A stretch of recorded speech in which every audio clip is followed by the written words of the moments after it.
Hi everyone, it's Polar's Lights and Signals. If you haven't seen my recent vlog, I recommend you go check it out. I did a little update on my streetlight display at Dad's, and we are still here at my Dad's today. I'm going to do a video on my CrimeFighters here. And yes, I am going to do videos on both, so this will be a little fun two-parter for the Christmas season. But today, I'm going to start with this one on the left here for you guys. And then the next one, we'll see the one on the right. So, yeah. Anyway, let's go ahead and get started. Alright, so here we are with my CrimeFighters. Before we get into the high-pressure sodium one right here, I want to talk to you guys about the Chicago CrimeFighter a little bit. So, back in the early 60s, when General Electric came out with the M250R, or just M250, they also came out with a fixture called the General Electric CrimeFighter, and it looked a lot like these ones, but it utilized the early General Electric M250 body instead of these M250R1s here that you see. And basically, what they did was they designed it so that it could use a bucket refractor like these, and what it was made to do was basically be a glare bomb and just throw as much light as possible around. It was supposed to be the brightest thing around, and basically it was used for areas where there was high crime so people could see what was going on and obviously make people feel safe. Or it was also good for areas like residential areas where people also needed a lot of light thrown around so they could see around their properties. And you could use them anywhere, really. You could use them in parking lots, you could use them on busy roadways, and that's really where these kind of were used. But they were really good for areas and applications where you really just needed a crap ton of light. Of course, you're probably wondering why they even came out with this fixture anyway. Couldn't they just use a bucket light? It really could do the same thing. Well, yeah, you could use a bucket light, but back then you couldn't cram big ballasts into NEMA fixtures, I think, just yet. So making a Cobra version with the bucket refractor was pretty much the best thing. And I think GE only did this, so as far as I know. And these the early ones actually sold really well, and there's still a lot of them around to this day. There's still a lot of the 1960s M250 CrimeFighters around, although Canada had versions with photocells. America didn't use photocell versions, I don't think. And there's a lot of them in Canada, and with Canada's situation, I guess General Electric sold them to smaller utilities to sell to customers, and someone even told me that the auto industry up there also was selling the General Electric M250 CrimeFighter. So these things really were impressive fixtures, and people did like them at the time. And the impressiveness did not stop there. When General Electric in the late 1960s started to redesign their fixtures, like their M250s and their M400s and a couple other fixtures, I'm guessing someone at the city of Chicago saw how popular these were and just saw how freaking weird and cool these look. And however it became to be, General Electric redesigned the M250 again for Chicago, and made a Chicago spec CrimeFighter, and this was for Chicago, and that's why you'll see there's it's a little hard to tell, but you can see the letter C's on the bottom of them. They both have C's. These are Chicago CrimeFighters, or I guess the C probably stands for CrimeFighter as well. Who knows? Who knows what the C stands for? If anyone knows, please tell me in the comments below. But yeah, these the city of Chicago asked GE, I'm guessing, to make a CrimeFighter spec fixture for their city. And not only did they make an M250 CrimeFighter with the M250R1 body, but they also made M400 CrimeFighters as well with the M400R1 housings as well. So you got M250R1 and M400R1 CrimeFighters. Unfortunately, I don't have any of the M400R1 CrimeFighters as well. But yeah, I would like to have them someday. Not only was this Chicago spec fixture made for Chicago, you could also, I guess, order it outside of the city as well. I'm guessing the fixture was so popular that General Electric made the M250 R1 Crime Fighter, they made it to where other consumers could also purchase these as well. And I'll go over this one quickly because this one came from down south. I had another aunt that found this one for me, and we'll talk about the story on that one when we get into it. But not only were these being sold in Chicago, but these were also being sold outside of Chicago too, just like the original Crime Fighter was, obviously. So yeah, I think these things really did have a big market back then, and it's a shame it kind of phased out once more modern lighting styles started coming around. But yeah, these things are really nice, and I really am excited to get into them today for you guys. So yeah, let me go ahead now and get started with this one. One shot. All right, so here we go. Here is my 1970s General Electric M250 Crime Fighter in 100 watts high pressure sodium. So this thing is pretty basic. Like I said, it's just the M250R1 body that is designed to hold a bucket refractor. But there are some differences in here from the standard M250R1, and I'm going to go ahead and show them to you. But overall, the fixture is really nice. It's very nice and streamlined, just like the regular M250. And they still got these really nice details here that I really like. They're molded on fairly well. The castings on General Electric's M250s are not horrible, but there are rough spots, like right here. You can kind of hear how my hand rubs over it. It sounds like sandpaper, and that's just because there's some rough spots, but not really that bad, to be honest. There are worse fixtures, like Cooper or Westinghouse, or, you know. So, yeah, it's not really bad, but the details are there, and they're molded on really nicely. And if we go under here real quick, you can see the General Electric logo and the lovely C. So pretty cool. And I'm gonna go ahead and go up towards the top here. Of course, I'm on this big ladder. Gotta be very careful. Yeah, and you can see, again, it's really smooth. You got a spot here for a level gauge to go to help make your fixture level. Then you got the photo cell here, which I'll go ahead and take this off real quick and show this to you guys. This is one thing that's different about this Crime Fighter, is the photocell socket. For some reason on this particular model, it's raised. I don't know why it's up higher. Actually, I'll put the photocell socket back on so you can just kind of see it again. You can see compared to that one, this one is up a lot higher. So I have no idea as to why they did that. If anyone knows why they did that, please let me know down in the comments below. But yeah, let me take this back off again, and we can take a look at the photocell socket. So yeah, you can see it's a really nice backlight photocell socket, and it's molded really well. You can see it says GE on it right here, and it says North. And to adjust your photocell socket, all you got to really do is just undo these two screws that loosen the spin plate.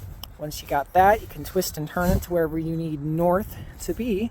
And then once you got it where you want it, you just tighten those two screws back down, and you're good to go. So it's pretty much like every other General Electric photo socket from their line of fixtures. And if we go back here, you can see there's two screws.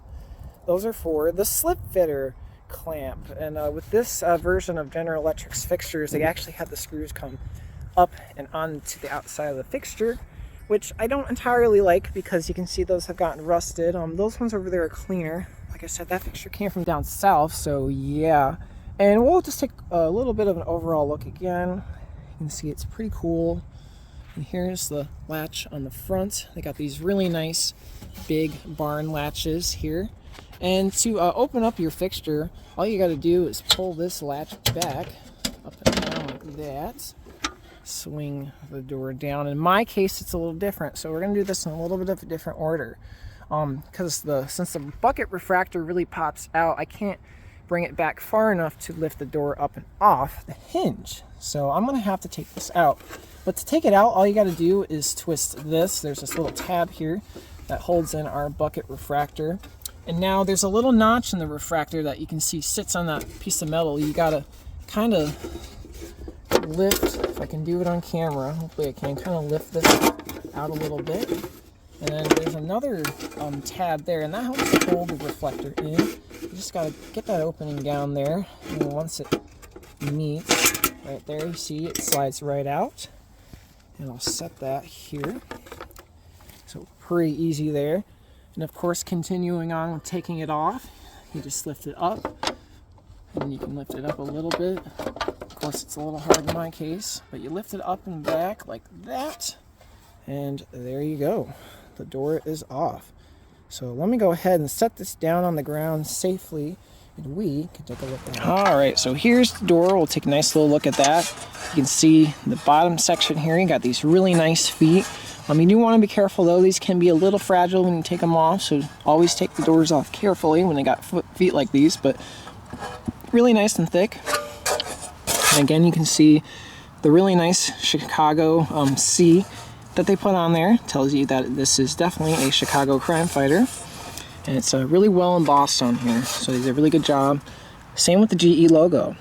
The GE logo is really nice. It's clean, clear, and crisp in mold. And you got some drip holes here in case any moisture gets inside. And then you got this for the bucket refractor, this nice huge opening. It's a nice perfect circle to hold your refractor. And like I said, it just takes a standard bucket refractor, so really you could put any kind of bucket refractor in here you want, as long as it has a notch on the one side so it'll fit in there, because if it doesn't, it's not going to fit. So, and I will mention something here in a second, but about that. But yeah, and then you can see towards the front here, you got the latch. I do like these latches they had on these fixtures. The M400s had a different kind of latch, but this has a barn latch, and these have always been very reliable, and I do like them. So it's a nice big piece of cast aluminum here, and you got these nice stainless steel rods, and it's just a very heavy, thick construction. I really like it. So awesome, kudos to them. And yeah, I think you can actually take it out. If you bend it the right way, it'll there's a way to position it and get it out, but I'm not going to do that here. And then you can see the tab that helps to hold the refractor down. Just a nice little twist tab. It's a little rusty, but of course this has been up in Chicago where there's lots of salt and stuff, so this thing isn't going to be perfectly clean yet until I restore it someday. But yeah, that's pretty much it. So I'll go ahead and put that aside, and then I'll pull over the bucket refractor that goes to it. So like I said, this is just a standard closed bottom General Electric bucket refractor, and these are available for their bucket lights as well, like their area lights. Now even though this is very standard, I will say for this, at least this 1970s version, this one is very nice. I think this is made of acrylic, but it's in really good shape.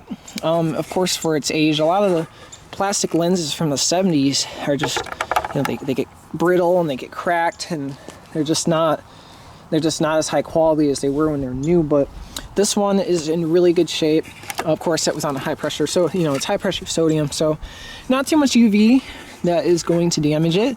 It is a little hazed, but yeah, when I look at it closely, I don't really see any problems with it. It's really good. So, and it's nice and thick. This is a 4-way pattern, of course, because the Crime Fighter is made to spread tons of light out. And yeah, here is the General Electric logo. Really, really awesome. It's molded on there very well. Clean, clear, and crisp. So yeah, and it feels really cool. So I do like that. Yeah, really nice.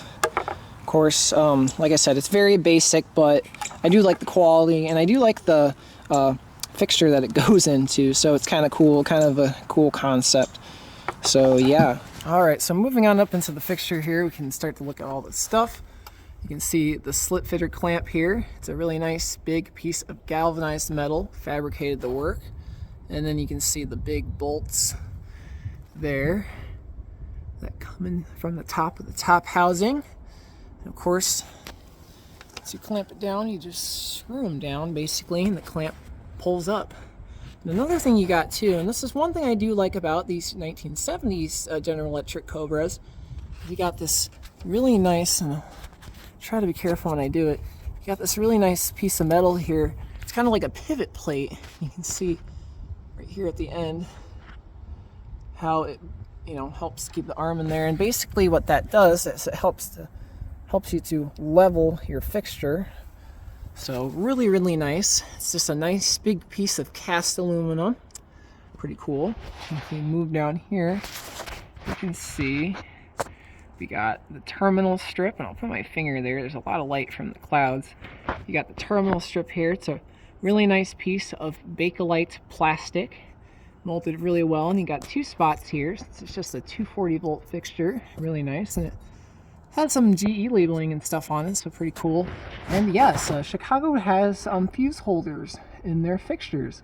Of course, this is here just for a little bit of an extra level of protection, in case there's any short circuits on the circuit that this is on. So yeah, pretty cool, and it does work still. I've tested the fuse. Pretty nice. And up here you can see the ballasting components. The ballast is mounted under this really nice big piece of galvanized metal that is fabricated to not just hold that down, but obviously the terminal strip here. So really awesome construction they got going on here, really high quality. And yeah, here's the high pressure sodium ballast.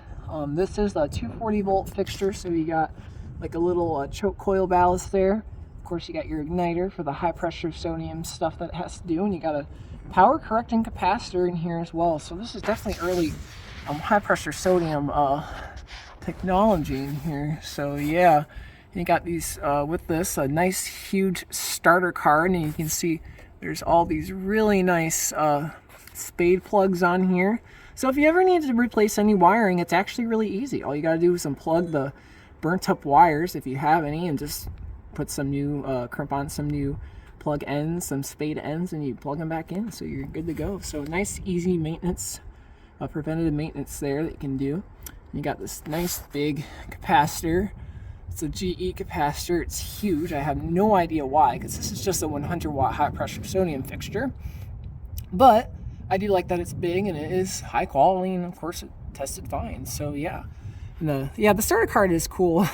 I kind of can't stop looking at it. It's just a nice big red board. Of course it's huge because, like I said, this is early high pressure sodium technology. So obviously as time went on, these were made a lot more small and a lot better.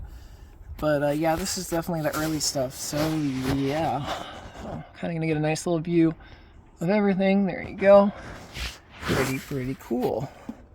All right, here is the reflector area. You can see it's just a nice big cone reflector to bring all that light downward and out into the bucket refractor. And if we go up inside here, you can see the socket brackets holding the socket, and the socket actual socket itself. So it's a nice big fat porcelain socket. I really like it. And of course this is mounted vertically, and you can adjust it too. You can adjust it up and down. You got a low, medium, and high position. With this filament lamp I had to put in here because my dad likes LED.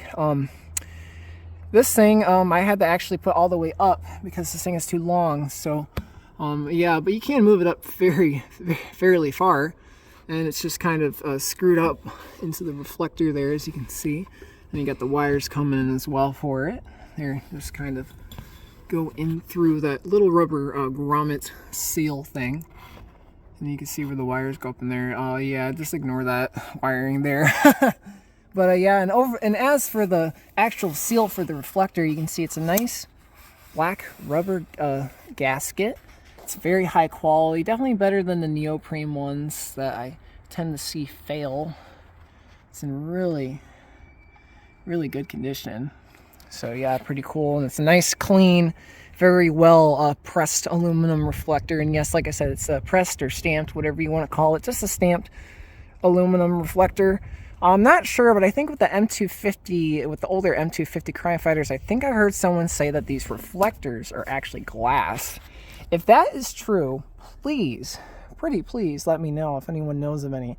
I would love to see a glass reflector in a street light other than just the refractor. But yeah, and that's pretty much it. So let me go ahead and get this put back together and wait for the sun to set in this case today, and we can watch this warm up.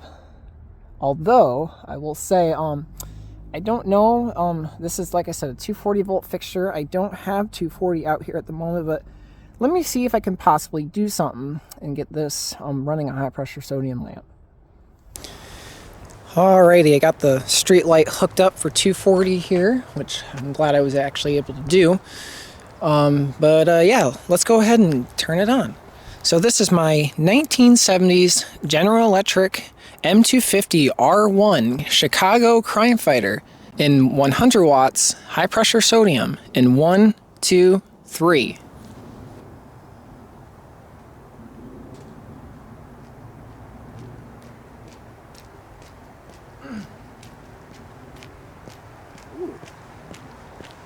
That warms up really fast.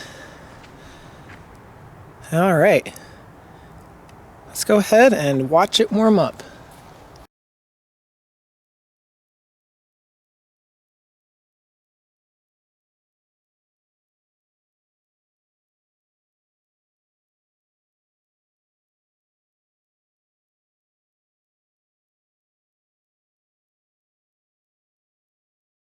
Alrighty, the Crime Fighter is now at full brightness, and man, is that just one beautiful shot right there.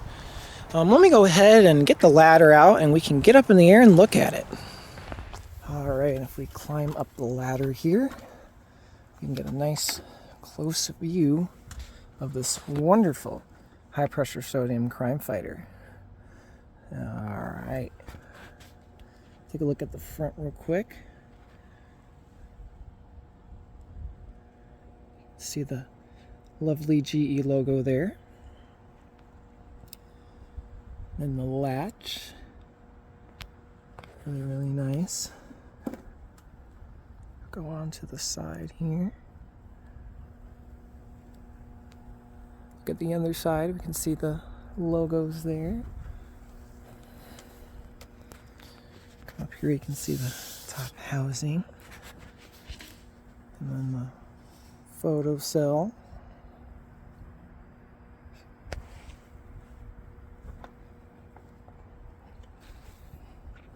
Really awesome.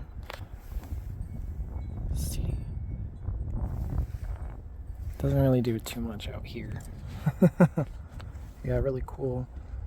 And this is a much more clear refractor, obviously, than my Mercury one that we will see here in the next video. So you can kind of see that lamp in there.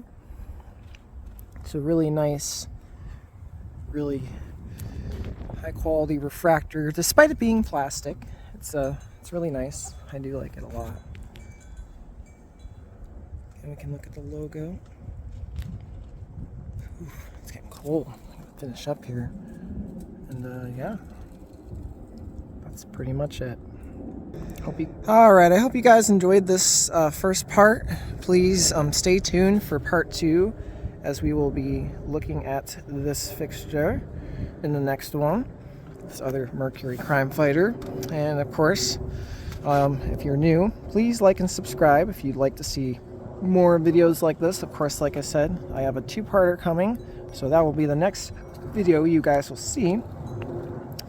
And yeah, there's nothing really else to say about this Crime Fighter. I really like it, and it's pretty cool. Of course, if there's anything I haven't mentioned about it, feel free to let me know down in the comments below. Whew, that's a cold wind.